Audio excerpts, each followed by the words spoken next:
To live a meaningful and complete life, it's not just about cultivating wisdom, it's about fostering a strong body to support your mind. This may seem counterintuitive at first, but Socrates, one of the greatest philosophers of all time, emphasized that it's inexcusable for anyone not to maintain physical fitness. Why? Because life is unpredictable. You could be called into service, whether military or personal, at any time. You may need to care for your loved ones, or even a stranger. It's about being ready for whatever life throws your way, physically and mentally. Socrates was clear. It's disgraceful to grow old without knowing what your body is truly capable of. He wasn't alone in this sentiment. Many Stoic philosophers understood that strength is more than just mental acuity. It's the physical stamina to meet the world's challenges. Marcus Aurelius hunted and rode horses. Epictetus was a lifelong practitioner of endurance, and Cleanthes was a boxer. The Stoics believed that to master oneself was to master both body and mind. To them, philosophy was not about theory alone. It was about living as an active, engaged, and disciplined individual. Seneca, another Stoic, put it simply, we must treat our bodies rigorously so. They remain obedient to our minds. A mind enslaved to a weak body cannot achieve greatness. This idea, this philosophical training, is not just about intellectual pursuits, but pushing yourself physically every day, whether through running, swimming, lifting, or simply doing something hard. For me, the physical side of my philosophical practice is just as important as the mental. It's about seeing what my body is capable of and how far I can push it while also learning the limits. Now let's talk about resilience and discipline in practice.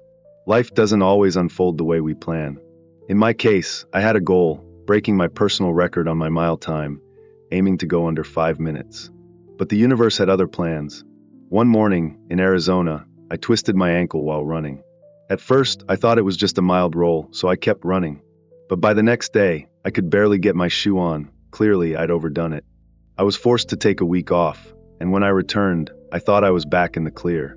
But just days later, while walking downstairs, I felt an intense snap in my leg, followed by excruciating pain. I knew then that I had seriously injured myself, and it was the result of my own overtraining and lack of discipline in listening to my body. This experience perfectly illustrates a Stoic principle: moderation and temperance.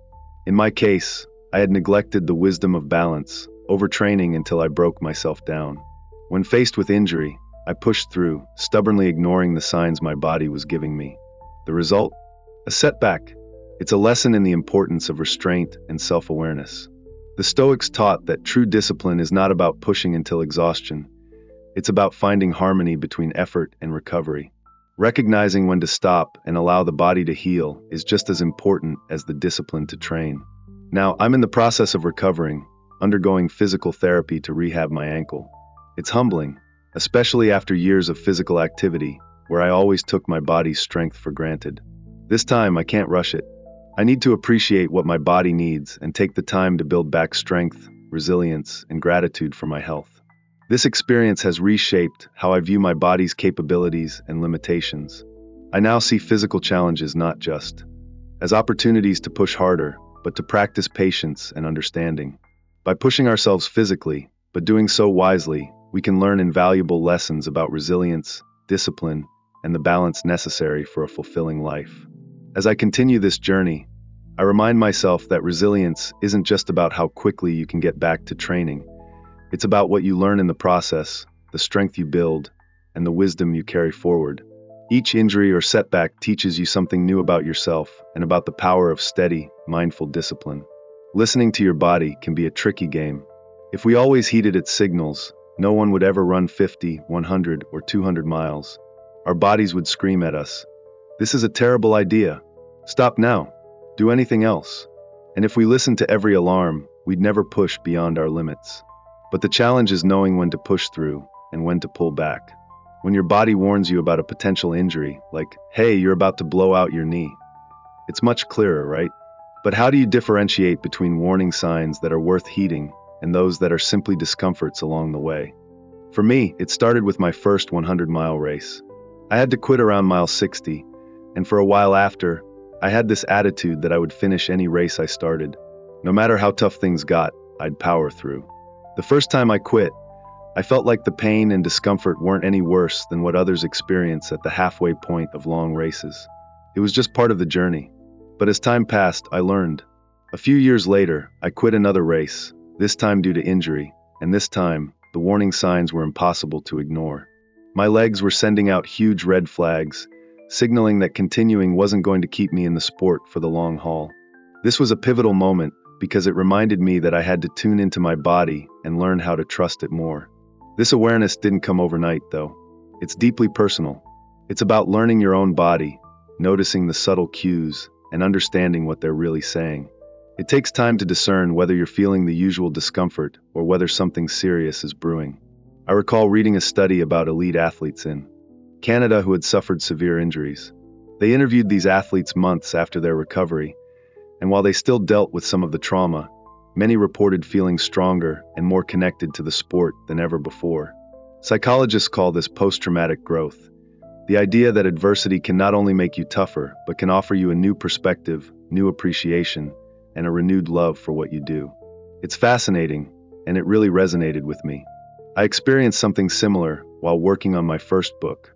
I was living in New Orleans and biking to the gym when I crashed and shattered my elbow. I couldn't type, and I thought this injury was going to completely derail my book, not to mention my fitness routine. But what happened next was completely unexpected. I started taking long walks, exploring New Orleans, and thinking through the ideas I had for the book. I couldn't physically write, but those walks allowed my mind to wander, to explore, and to expand in ways that I never could have planned. The delay turned out to be a blessing. I came up with ideas and insights for the book that I never would have had otherwise. It made me realize that sometimes obstacles, though frustrating, can lead to a kind of personal growth you never saw coming. This idea that obstacles are actually the way forward is central to how I approach challenges now. Every setback, injury, or slowdown, while difficult in the moment, holds the potential to lead you somewhere better if you respond to it with the right mindset. Take Ryan Shazier, for example. In December 2017, he suffered a devastating spinal injury during a Monday night football game. The doctors thought he would never walk again, and his football career was effectively over. But through months of intense recovery, he refused to accept defeat. He was determined to walk again, to play again, to live a full life. He told me that during his darkest days, when he wasn't sure if he'd ever walk again, he focused on taking things 1 inch at a time. He used the metaphor of football, a game of inches. It's not about trying to make giant leaps forward all at once. It's about moving forward slowly but surely, step by step. In those early days, when the goal seemed impossible, he didn't focus on the big picture. He focused on the next inch, the next small step. Eventually, those inches piled up, and he was able to make tremendous progress. This approach resonates with Stoic philosophy too. Marcus Aurelius wrote about how we should live our lives action by action, step by step. Life isn't about achieving everything all at once. It's about trusting the process, embracing the journey, and doing the next right thing in front of you. And you don't need to know all the answers or see the entire road ahead. Like Ryan, you just focus on moving forward, inch by inch, knowing that eventually the distance will add up and lead you to your destination. Obstacles are not the end. If you approach them with discipline, acceptance, and openness, they can become the very things that shape you into a stronger, wiser, and more resilient person. And sometimes the things you fear the most, the things you think will derail you, turn out to be the experiences that redefine you. They give you a new perspective, a new strength, and an appreciation for the journey that you couldn't have had otherwise. When faced with a challenge, it's easy to get caught up in thoughts like, when will this end? Or what's the resolution going to be? Often, we also find ourselves questioning the past, wondering whose fault it is, or how the situation could have been avoided. But the Stoic way teaches us a different path. Instead of dwelling on the past or worrying about the outcome, we focus solely on the next right action. We see recovery, success, and progress as a game of inches, small, consistent steps that lead to meaningful growth. As Zeno, the Stoic philosopher, said, well-being is realized by small steps, but these steps are no small thing. One of the most challenging Stoic practices is acceptance, especially for those of us who are ambitious and driven. We've pushed ourselves past limits that others thought impossible. We've bent reality to our will, overcome obstacles, and conquered challenges that seemed insurmountable. But even the strongest individuals must eventually face the limitations of life, whether it's the forces of nature, physical injury, or the inevitable decline that comes with aging. Take a moment to think about a time when you had to follow a doctor's orders, despite how uncomfortable or frustrating it might have felt. As Marcus Aurelius wisely points out, the most powerful man in the world still had to listen to his doctors. We too must submit to the forces outside our control, even if they come in the form of life's unexpected turns or the restrictions imposed by our own bodies. The key is not to fight against it. Instead, we should practice patience, trust the process, and move forward with discipline, even when we feel silly or frustrated. Think about physical therapy. You might feel awkward doing exercises that seem trivial or uncomfortable, but if you listen to the doctor, if you follow the orders, there's a reason for it. When we stop resisting, when we accept what we cannot control, we open the door to healing and growth. It's not about how we feel in the moment. It's about taking the steps required to recover and improve, regardless of how long it takes or how frustrating it may seem. In the spirit of Seneca's teachings, he reminds us to run our own race. Don't be misled by the paths of others, especially the ones who are lost. When it comes to personal growth and recovery, you are your own benchmark. If you're recovering from an injury, for instance, how fast others are going, or how you once performed doesn't matter. What matters is that you take the time your body needs, not rushing through the process to catch up with others or to regain your former pace. The only race that matters is the one against your own impatience, your own desire to skip ahead. You see, the real competition isn't with others, it's with yourself. Each day you push through discomfort, each time you do something when you don't feel like it.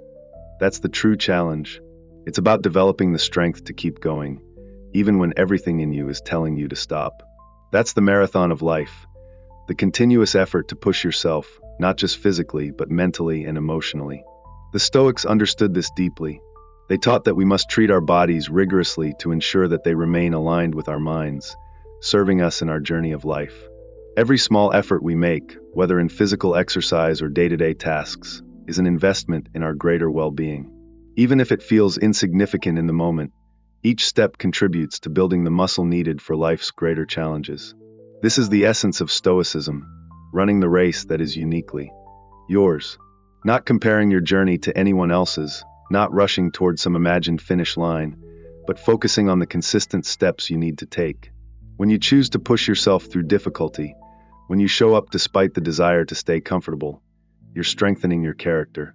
You're creating the resilience that will carry you through future challenges. This mindset isn't about being invincible or perfect. It's about building the resilience to handle life's unpredictability. It's about learning from every setback, growing from every injury, and seeing every challenge as an opportunity for growth. That's what makes you better, not just as a runner or a person, but as someone who understands that life itself is the greatest marathon.